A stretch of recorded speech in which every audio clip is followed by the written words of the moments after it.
A igreja abrir as suas Bíblias no livro de Provérbios, capítulo 19.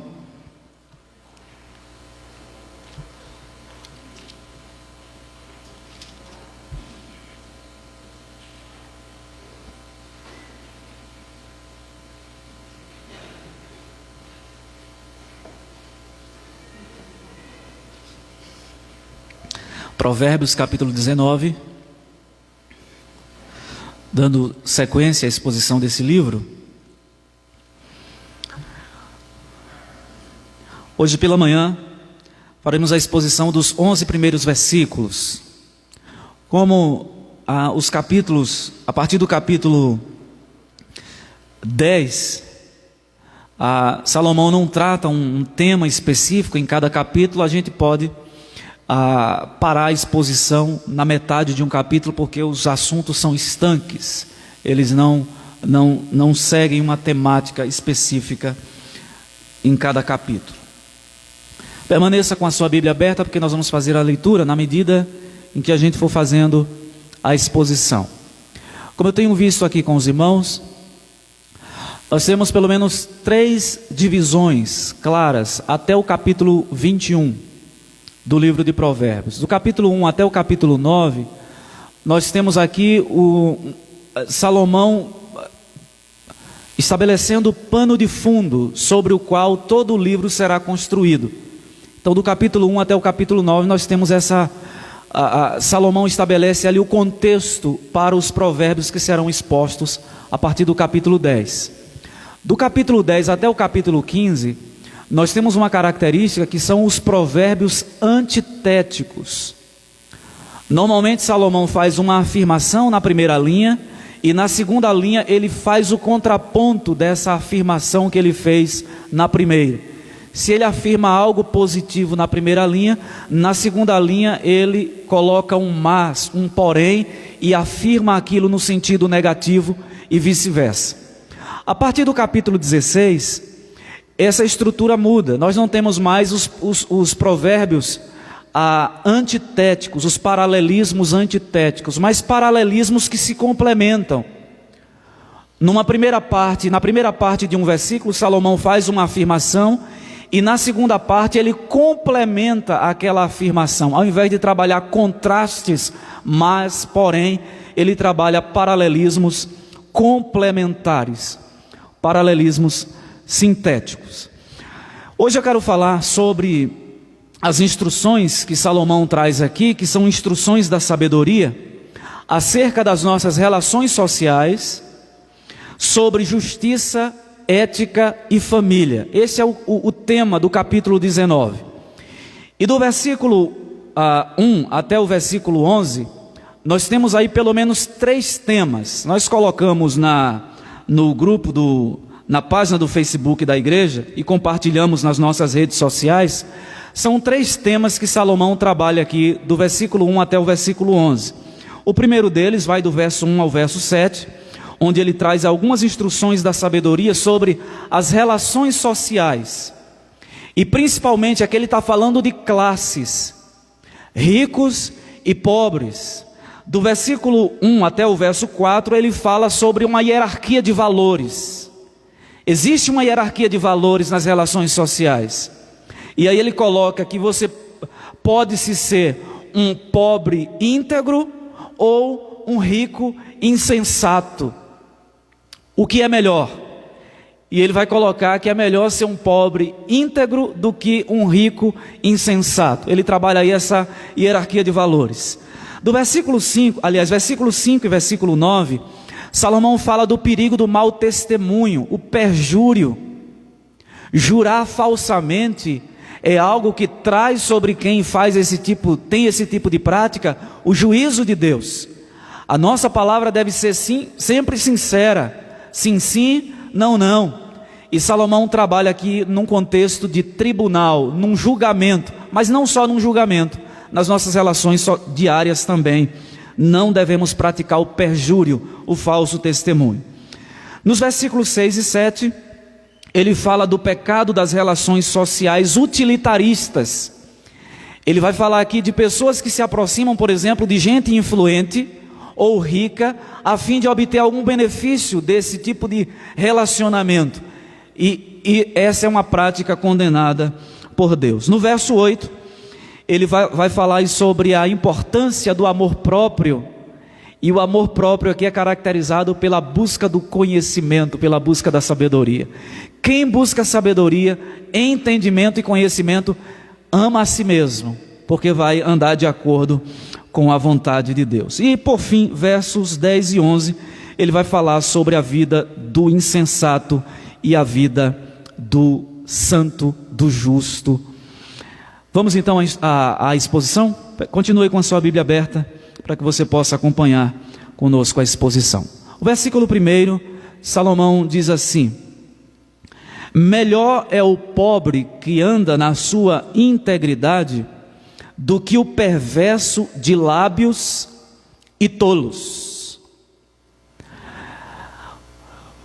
O tolo que Salomão menciona aqui no versículo 1, a gente precisa compreender essa tolice aqui à luz do capítulo 28. Veja o capítulo 28, versículo 6. A gente vai perceber que o contraste fica mais claro. Melhor é o pobre que anda na sua integridade do que o perverso nos seus caminhos, ainda que seja rico. Então, no verso 1 do capítulo 19, Salomão não cita o rico. Mas quando a gente lê o capítulo 28, versículo 6, a gente percebe que o contraste aqui é entre esses dois estilos de vida, ou entre essas duas classes.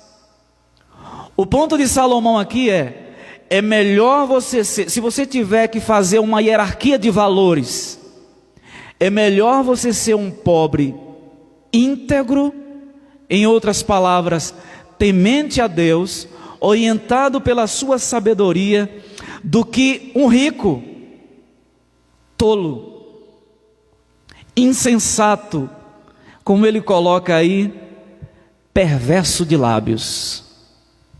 E há uma razão muito clara, meus irmãos, eu entendo para isso. A riqueza, quando ela cai nas mãos de alguém que não tem o temor de Deus, eu não estou falando necessariamente crente, ela pode se tornar um grande perigo. Ela pode se tornar tanto um instrumento de opressão ao pobre, coisa que Salomão combate o tempo todo no livro de Provérbios, como também pode ser uma fonte de segurança para quem tem a riqueza, a ponto dela se esquecer de Deus.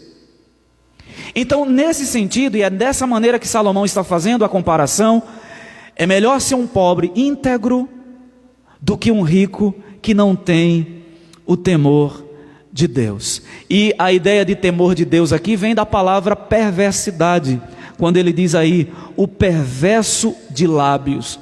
O perverso no livro de Provérbios, a gente tem visto aqui, é aquele que tem uma moral, uma conduta contrária a Deus. E nesse sentido, os seus lábios manifestam aquilo que está no seu coração. Então, quando Salomão fala aqui do perverso de lábios, ele está falando de alguém que tem uma conduta moral reprovável. É a pessoa que se recusa a se submeter à lei de Deus, os mandamentos de Deus. Agora observe o perigo que há nisso. Porque a riqueza confere poder, status, uma certa segurança, pelo menos do ponto de vista dessa realidade aqui, uma segurança relativa, não é uma segurança absoluta, porque a gente tem visto nos nossos dias, que essa condição que nós estamos vivendo, tem atingido ao rico, quanto ao pobre, tanto ao rico quanto ao pobre, mas de alguma forma a segurança, a riqueza dá aquela estabilidade, aquela segurança relativa. Então Salomão está dizendo que temer a Deus, confiar em Deus, mesmo estando numa condição mais simples de pobreza, é melhor do que não confiar em Deus e estar cercado de bens, de riquezas, de seguranças aqui, da segurança aqui deste mundo. Verso 2: Não é bom proceder sem refletir, e peca quem é precipitado. A questão aqui é: qual a relação do provérbio do versículo 2 com o provérbio anterior? A relação é clara. O tolo, ele age sempre de maneira precipitada. E quando a gente associa isso aqui a o que Salomão estabelece aqui como o tolo rico, ele age de maneira autônoma. É como se ele dissesse: eu não preciso pedir a orientação de ninguém, eu não preciso me submeter a ninguém. E por isso ele age de acordo com aquilo que está no seu coração. As ações, as intenções dominantes da sua alma. Não é bom proceder sem refletir. Não é bom proceder sem conhecimento. Quando Salomão fala aqui não é bom, ele está suavizando a expressão. Porque o sentido aqui, meus irmãos, claro, é uma tragédia agir sem refletir. E todas as vezes que nós agimos dessa forma, com falta de sabedoria, nós pecamos contra Deus, pecamos contra nós mesmos e pecamos contra o nosso semelhante. No livro de Provérbios, Salomão, o tempo inteiro, ele combate a precipitação, no agir e no falar. Inclusive, nós vimos na primeira parte do livro, que o livro inteiro é construído sobre a base de um diálogo. Um pai sentado com um filho dizendo: filho meu. O pai aqui, a ideia é de alguém mais experiente, mais experimentado, que conhece a vida, sentado com um filho menos experiente, dizendo: vá por aqui, caminhe por aqui. É do jovem, das pessoas mais novas, a precipitação. Isso é comum da condição humana nessa faixa etária. Não é verdade? O jovem tende a ser mais idealista, progressista, em todos os sentidos. Na medida em que o tempo vai passando, que a maturidade vai chegando, ele percebe que ele não pode mudar o mundo, e que ele precisa ser mais cauteloso nas suas decisões, nas suas ações. Recentemente eu ouvi uma frase de um pastor, de um grupo que eu faço parte. O pastor Timóteo também, ele deve ter percebido essa frase. Ele disse o seguinte: existem módulos de sabedoria que só se abrem na vida do ser humano na faixa etária certa. O que essa frase quer dizer é o seguinte: é que existem comportamentos nossos que são próprios da nossa inexperiência, da fase de desenvolvimento, de amadurecimento. E tem coisas que o jovem, que o adolescente eles só vão entender lá na frente. Uma delas é a cautela nas ações. Não é bom, é uma tragédia proceder sem refletir, sem sabedoria, e peca quem é precipitado. No versículo 3, eu entendo que Salomão continua falando sobre a mesma condição social aqui. Aqui é o rico insensato, aquele que não age contínuo, com sabedoria, porque ele confia na sua riqueza. No versículo 3 ele diz assim: a estutícia ou insensatez do homem perverte o seu caminho, mas é contra o Senhor que o seu coração se ira. Pela própria decisão do perverso, ele perverte o seu caminho. Em outras palavras, ele se dá mal por conta das suas próprias decisões e escolhas. Mas o que é que ele faz? Ele procura um culpado, e ele culpa o Senhor, mas é contra o Senhor que o seu coração se ira. Sabe com quem nós aprendemos isto? com o nosso primeiro pai, Adão. Há 3 histórias bíblicas que ilustram esse provérbio aqui. A primeira delas é a de Gênesis, capítulo 3, Adão e Eva. Quando eles pecaram contra Deus e Deus foi confrontar primeiramente Adão, o que foi que ele fez? Ah, Senhor, a mulher que tu me deste. Depois você veja em Gênesis capítulo 3, versículo 12.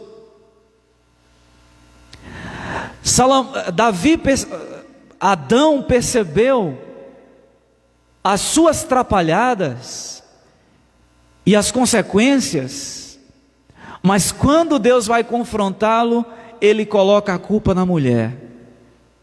E quando ele vai confrontar a mulher, ela coloca a culpa na serpente.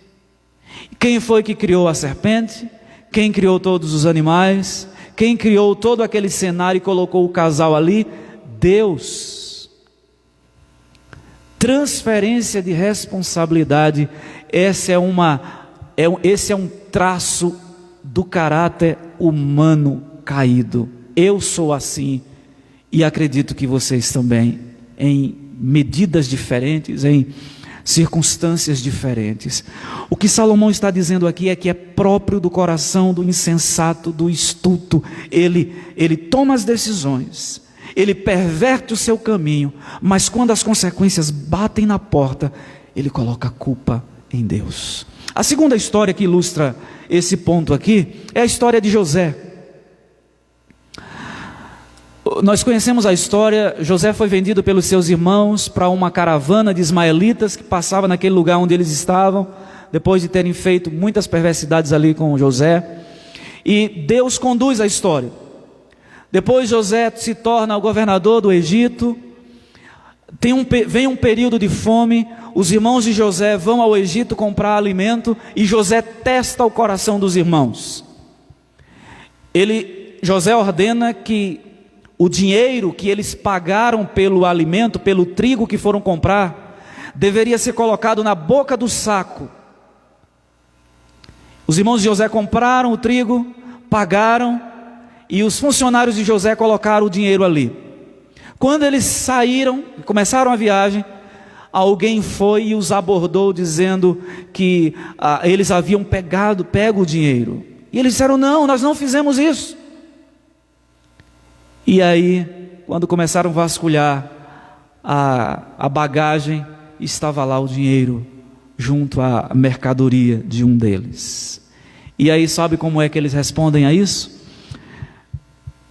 Gênesis capítulo 42, versículo 28. Eu quero ler com os irmãos esse texto. Gênesis 42, versículo 28.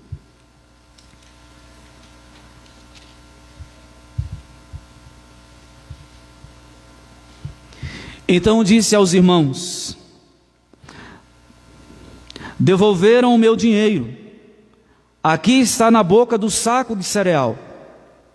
Desfaleceu-lhes o coração, e atemorizados, entreolhavam-se, dizendo: que é isto que Deus nos fez? O que é isso que Deus nos fez? Nós sabemos que a mão da providência de Deus estava por trás daquilo ali. Mas em momento algum os irmãos de José disseram assim: olha, isso aqui é por conta do nosso mau caminho, da nossa vida de desobediência. O que foi que Deus nos fez? Por que Deus está nos tratando com injustiça dessa forma? A terceira história que eu entendo que ilustra isso é a história do rei Uzias. O rei Uzias, essa história está no segundo livro de Crônicas, no capítulo 26, do versículo 16 ao verso 23. O texto nos diz assim: mas, havendo-se fortificado, exaltou o seu coração para a sua própria ruína, e cometeu transgressões contra o Senhor seu Deus, porque entrou no templo do Senhor para queimar incenso no altar de incenso. Porém o sacerdote Azarias entrou após ele, com 80 sacerdotes do Senhor, homens da maior firmeza, e resistiram o rei Uzias e lhe disseram: a ti, Uzias, não compete queimar incenso, perante o Senhor, mas aos sacerdotes, filhos de Arão, que são consagrados para esse mistério: saí do santuário, porque transgredisse, nem será isso para a honra tua da parte do Senhor. Então Uzias se indignou, tinha um incensário na mão para queimar o incenso. Indignando-se ele, pois, contra os sacerdotes, a lepra lhe saiu na testa perante os sacerdotes, na casa do Senhor, junto ao altar de incenso. Então o sumo sacerdote Azarias e todos os sacerdotes voltaram-se para ele, e eis que estava leproso na testa, e apressadamente o lançaram fora. Até ele mesmo se deu pressa em sair, visto que o Senhor o ferira. Assim ficou leproso o rei Uzias até o dia da sua morte, e morou, por ser leproso, numa casa separada, porque foi excluído da casa do Senhor. E Jotão, seu filho, tinha a seu cargo a casa do rei, julgando o povo da terra. Quanto aos mais atos de Uzias, tanto os primeiros como os últimos, o profeta Isaías, filho de Amós, os escreveu. Descansou Uzias com seus pais e com seus pais, e o sepultaram no campo do sepulcro que era dos reis, porque disseram: ele é leproso. Então, e Jotão, seu filho, reinou em seu lugar. O rei Uzias foi confrontado, porque ele se exaltou no seu coração. Foi confrontado pelos profetas, pelos sacerdotes. Mas ao invés de se arrepender, o texto diz que ele se irou contra eles e contra o Senhor também. Os irmãos, isso é o resultado de um coração endurecido pelo pecado. Ao invés de tomar consciência do seu pecado, como a Salomão diz, ele se ira no seu coração contra o Senhor. Verso 4: as riquezas multiplicam os amigos, mas ao pobre o seu próprio amigo o deixa. Esse provérbio aqui é semelhante a um que nós vimos no capítulo 14, versículo 20. Veja lá que diz assim, Provérbios 14, 20: o pobre é odiado até do vizinho, mas o rico tem muitos amigos. E também capítulo 19, versículo 7: se os irmãos do pobre o aborrecem, quanto mais se afastarão dele os seus amigos. Corre após eles com súplicas, mas não os alcança. Será que Salomão está defendendo isso aqui? É claro que não. Mas o que ele está dizendo aqui, o que ele está fazendo é reconhecendo que muitas vezes nas relações humanas é isso que acontece. Nas relações humanas muitas vezes é isso que acontece. É o tipo de relacionamento utilitarista, que você se aproxima, e aqui Salomão fala de maneira muito clara, de alguém que tem muitas posses. As riquezas multiplicam os amigos, mas ao pobre o seu próprio amigo o deixa. Deus sempre foi contra esse tipo de prática, meus irmãos, na Escritura, de dar preferência pela posição ou pelos bens que a pessoa possui. Aliás, no Antigo Testamento, Deus criou leis específicas a favor do pobre. Vejam Deuteronômio capítulo 15, do verso 7 ao verso 9. Uma lei clara e específica de Deus: quando entre ti houver algum pobre de teus irmãos, em alguma das tuas cidades, na terra que o Senhor teu Deus te dá, não endurecerás o teu coração, nem fecharás as mãos ao teu irmão pobre, antes lhe abrirás de todo a mão e lhe emprestarás o que lhe falta, quanto baste para a sua necessidade. Guarda-te, não haja pensamento vil no teu coração, nem digas: está próximo o 7º ano, o ano da remissão, de sorte que os teus olhos sejam malignos para com teu irmão pobre, e não lhe des nada, e ele clame contra ti ao Senhor, e haja em ti pecado. Salomão está fazendo uma observação daquilo que acontece nas relações humanas, e não só no mundo antigo. Será que hoje a gente não tem nas relações humanas o utilitarismo como fundamento básico muitas vezes? Claro que tem. Ele está fazendo uma constatação como sábio que era e como rico que era.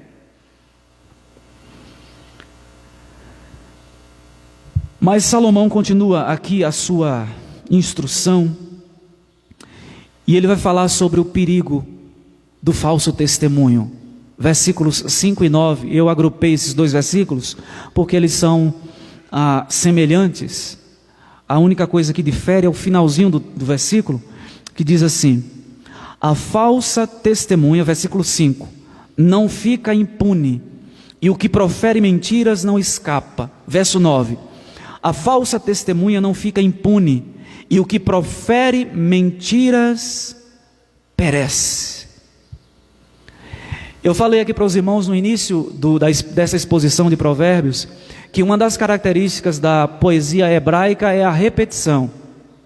Às vezes, no nosso modo ocidental de fazer a leitura, até nos incomoda, né? Você está lendo um texto, um salmo, e o salmista fala uma coisa, um versículo ou dois depois, ele fala aquela mesma coisa com palavras diferentes. Mas essa é uma característica da poesia hebraica, é a repetição. E havia uma razão na época. No período do povo de Deus, no mundo antigo, aqui não havia uma abundância de livros escritos como nós temos hoje. Os recursos eram muito escassos. Então havia necessidade da repetição como uma forma de fixação. E isso é inclusive usado hoje na metodologia de ensino. Repetir para fixar. Por isso que em Deuteronômio 6 nós temos ali um preceito interessante, Deus dizendo para os israelitas falarem da palavra de Deus assentado no caminho, assentado em casa, andando pelo caminho, ao deitar, ao levantar, colocar nos umbrais das portas, para que as crianças, os filhos tivessem acesso constantemente à lei de Deus. Quando Deus repete aqui o mesmo provérbio, condenando o perjúrio é o falso testemunho. É porque isso diante de Deus é uma coisa muito séria. A gente tem visto hoje, meus irmãos, muitos falados sobre as falsas notícias, né? As fake news. E nós, como servos de Deus, nós precisamos ter muito cuidado com isso aqui, porque é uma coisa que Deus condena. Não é uma questão meramente comportamental. Não é uma questão apenas de problema social. O perjúrio, o falso testemunho, a mentira, versículo 9 e também o verso 5 diz: e o que profere mentiras não escapa, o que profere mentiras perece. O contexto aqui desses provérbios é um tribunal. No mundo antigo, não haviam os recursos que nós temos hoje de investigação. Por exemplo, quando há um crime, os recursos que a polícia tem hoje para investigar são muitos. Recentemente na história do Brasil nós já temos vários casos de crimes onde o criminoso apaga os vestígios do crime, por exemplo, sangue, limpa, passa produto de limpeza, faz uma faxina no lugar, e aí depois a perícia técnica vem com um produto chamado luminol e espalha aquele produto em vários lugares, e a mancha de sangue, eles conseguem perceber mancha de sangue humano, e o produto faz essa diferenciação se foi sangue humano ou sangue não humano. Quantos crimes já foram esclarecidos por conta desses recursos que se tem? Hoje as nossas cidades estão monitoradas. A pessoa às vezes comete um crime achando que está escondido e de repente uma câmera flagra ali. Mas nesse contexto aqui, meus irmãos, do mundo antigo, não haviam esses recursos, então o peso da testemunha num julgamento era muito grande. Uma testemunha poderia acusar, o seu testemunho servir de acusação e de condenação de alguém, ou de absolvição. Então, o testemunho de alguém poderia inocentar o culpado e culpar o inocente. Agora imagina, alguém ser condenado injustamente por conta de um perjúrio, de um falso testemunho, de uma mentira, contar um relato num tribunal, num julgamento que não aconteceu. Quantos julgamentos, inclusive hoje nos nossos dias também há por conta disso. E não só num tribunal. A nossa palavra deve ser sincera, meus irmãos, nas nossas relações uns com os outros. Se o que aconteceu, se de fato aconteceu, nós precisamos sustentar aquilo com as nossas palavras. Se não aconteceu, devemos fazer a mesma coisa. Deus condena o perjúrio. Deus condena. O texto diz, não escapa, e o verso 9 diz, perece. Em algum momento, o Deus que condena o perjúrio, ele vai pegar aquele que levantou o falso testemunho. É interessante quando nós observamos as palavras de Jesus, em Mateus capítulo 12, versículo 36, Jesus dá um peso muito grande às nossas palavras. Ele diz que no dia do julgamento, nós seremos responsabilizados por cada palavra que dissermos ou que dissemos. Então, devemos ter cuidado com o que falamos e sermos verdadeiros no que falamos. Versículo 6 e também o versículo 7, especialmente o versículo 6, Salomão fala mais uma vez sobre as relações utilitaristas. E ele diz assim: ao generoso muitos o adulam, e todos são amigos do que dá presentes. A NVI traduz esse versículo assim: muitos adulam o governante, e todos são amigos de quem dá presente. Qual é o ponto aqui? Nós não podemos e não devemos nos aproximar das pessoas interessados no que elas podem nos oferecer.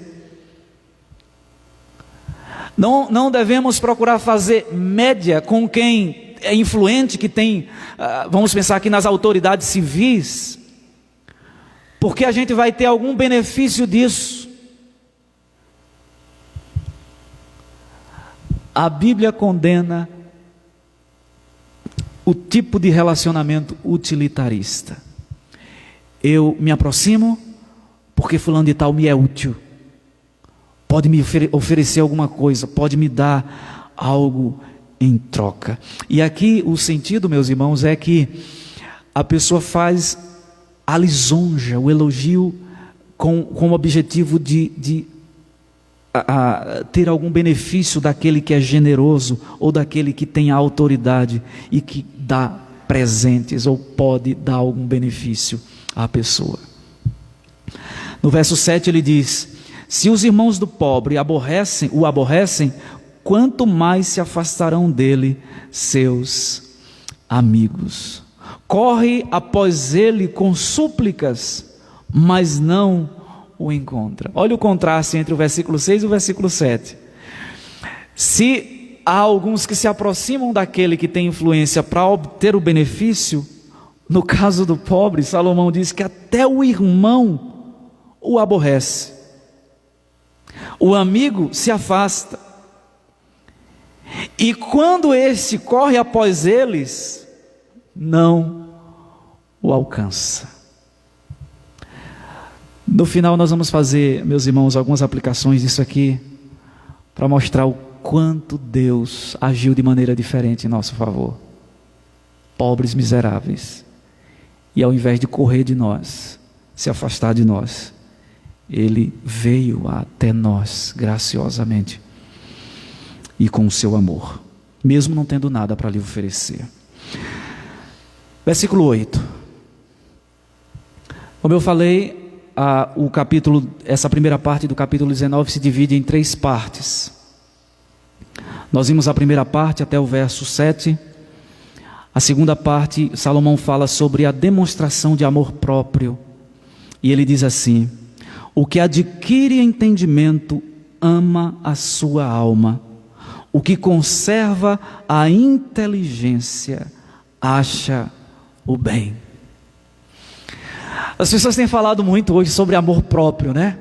Eu preciso amar a mim, eu preciso me amar, eu preciso dar mais atenção a mim. A gente já viu alguns relatos assim, as pessoas dizendo: passei a minha vida inteira me dedicando a fulano de tal, agora eu descobri o meu amor próprio. Eu preciso me amar. Agora eu preciso voltar toda a atenção para mim. A melhor maneira de amar a si mesmo, Salomão coloca aqui, é adquirindo conhecimento. E conhecimento aqui não é só o acúmulo de informação. O conhecimento aqui é como se fosse um acessório da sabedoria. O entendimento aqui é a capacidade de julgar todas as coisas de acordo com o ponto de vista de Deus. É olhar para cada situação que você vive, cada momento que você enfrenta e agir naquele momento, tomar decisões naquele momento de acordo com a sabedoria de Deus. Então o que Salomão está dizendo é: aquele que adquire o entendimento, aquele que se submeteu à sabedoria de Deus, ele ama a si mesmo.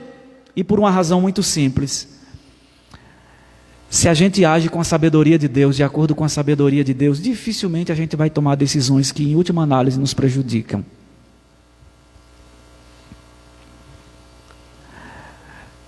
Se o nosso foco maior for agradar a Deus, a gente vai andar por caminhos que agradam ao Senhor e que também vão nos fazer um bem muito grande.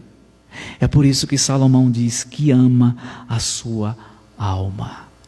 Num provérbio anterior, diz que aquele que peca contra o Senhor violenta a sua própria alma. A maior evidência de amor próprio é buscar a sabedoria de Deus.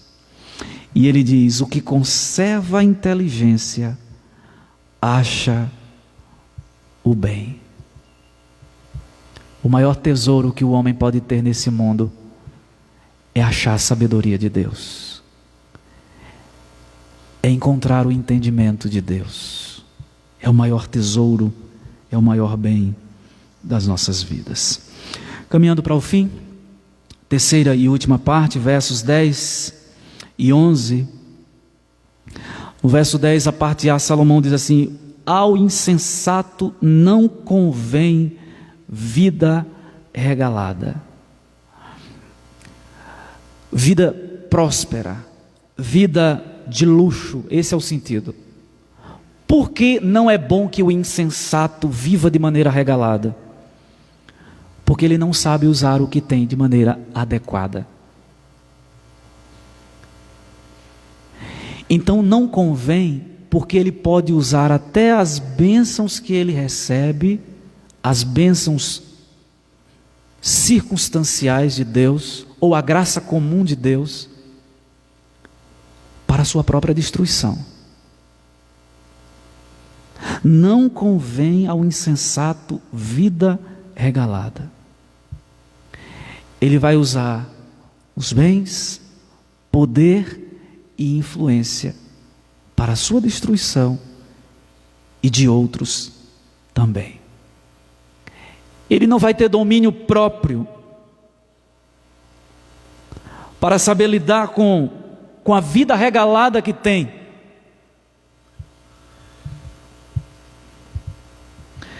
E sem dúvida, uma vida regalada aqui nesse mundo é muito perigosa, porque ela pode capturar o nosso coração e nos levar, ao invés de confiar em Deus, confiar na vida regalada que temos.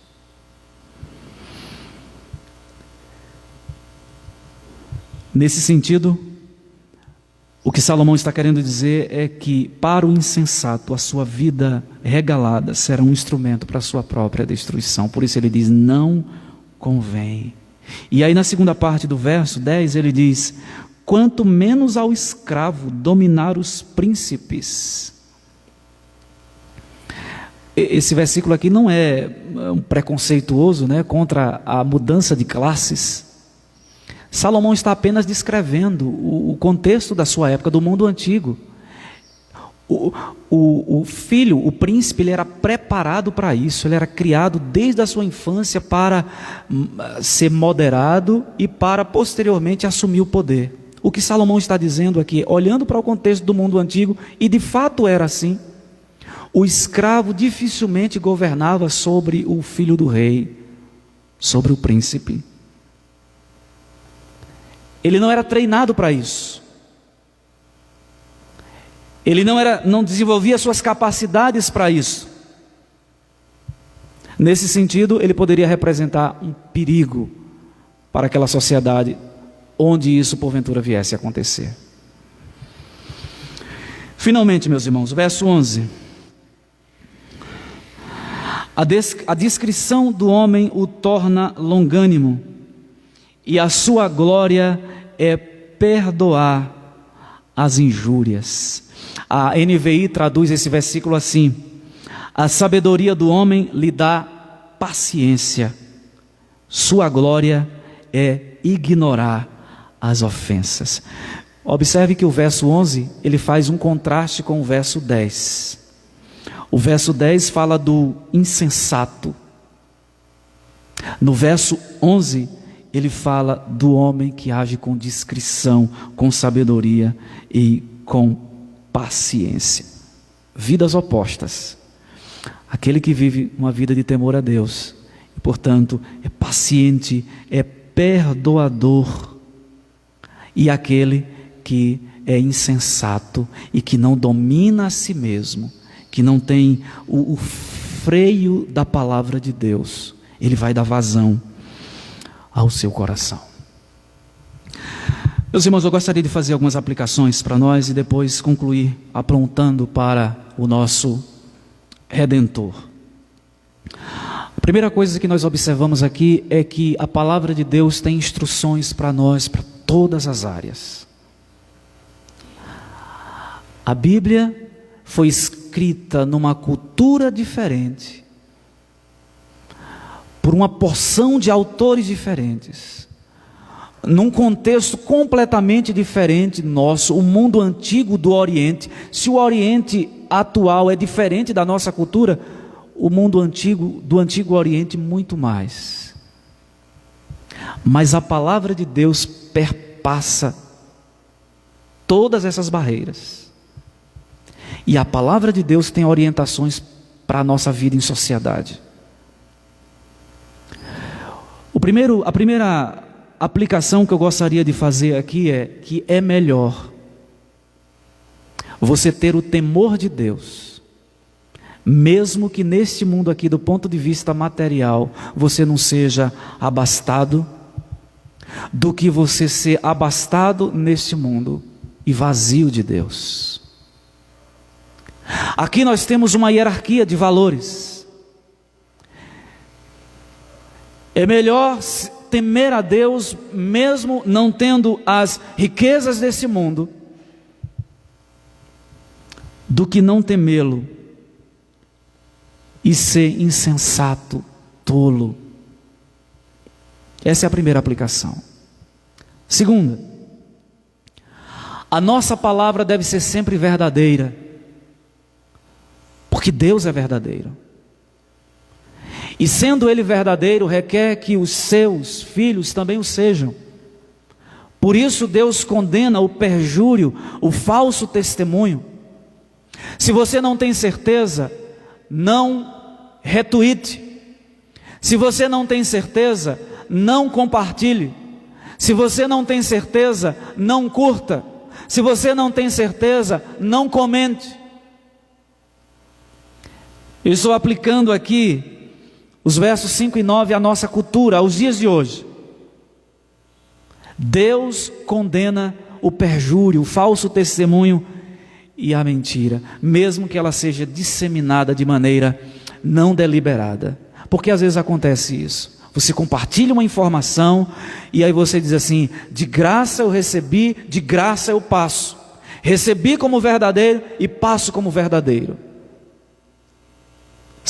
Sejamos, meus irmãos, criteriosos.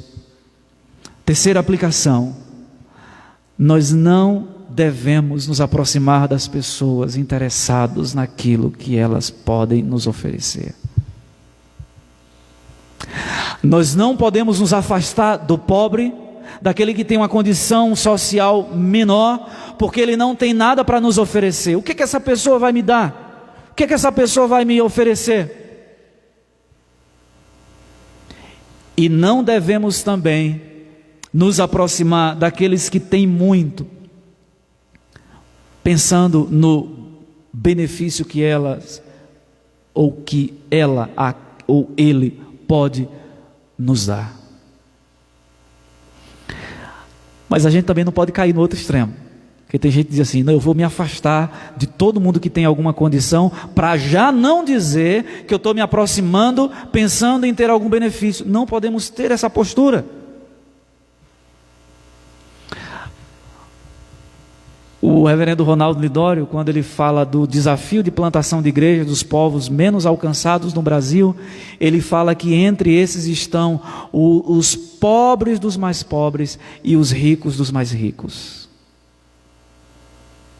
E a igreja não pode fazer acepção de nenhum deles, nem dos pobres dos mais pobres, nem também dos ricos dos mais ricos. Segunda aplicação: a maior demonstração de amor a si mesmo que você pode dar é amar a Deus, é guardar os seus mandamentos, é andar de acordo com a sua vontade. Porque quando nós andarmos de acordo com a vontade de Deus, as nossas decisões serão sempre pautadas no temor a Deus. E o resultado prático disso é que a bênção de Deus, a graça de Deus estará sempre sobre nós, mesmo que Ele nos permita enfrentar adversidades. Essa é a maior prova do amor que você pode ter a si mesmo: guardar os mandamentos de Deus. Eu quero concluir apontando para o nosso Redentor Jesus Cristo. Nós temos aqui nesse Provérbios, nessa primeira parte do livro de Provérbios, muitas instruções da sabedoria sobre a maneira como devemos viver no dia a dia, meus irmãos. Nós vimos na exposição do capítulo 8 que Cristo é a sabedoria de Deus. Por meio desta sabedoria, Deus estabeleceu os fundamentos da terra, criou todas as coisas. E em última análise, é por meio desta sabedoria, que é Cristo, em quem estão escondidos todos os tesouros da sabedoria, que Deus também nos instrui. Se quisermos ser homens e mulheres sábios, precisamos olhar para esta sabedoria de Deus, que é Cristo Jesus. Porque Ele, com a sua própria vida, exemplificou estes provérbios. Vejamos: Ele, sendo rico, acolheu pessoas pobres e miseráveis como eu e você. Deus não faz acepção de pessoas. Se Deus fosse fazer acepção de pessoas, todos nós seríamos rejeitados por Ele. Porque somos pobres, miseráveis, cegos, nus. Ele, sendo rico, nos acolheu.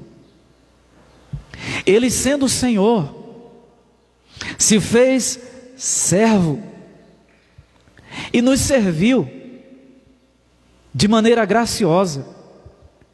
Ele, sendo o Senhor de todas as coisas, nos serviu. E finalmente, devemos olhar para Cristo como exemplo a ser seguido, porque as suas palavras foram sempre verdadeiras. A palavra do Senhor diz, o profeta Isaías, que não foi achado culpa na sua boca, não foi achado dolo. Ele foi sempre verdadeiro em suas palavras, não praticou perjúrio, o falso testemunho, nem jamais mentiu. Que o Senhor nos dê a graça de olharmos para Cristo Jesus como exemplo, como referência para ser seguida. Vamos orar nesse momento ao Senhor.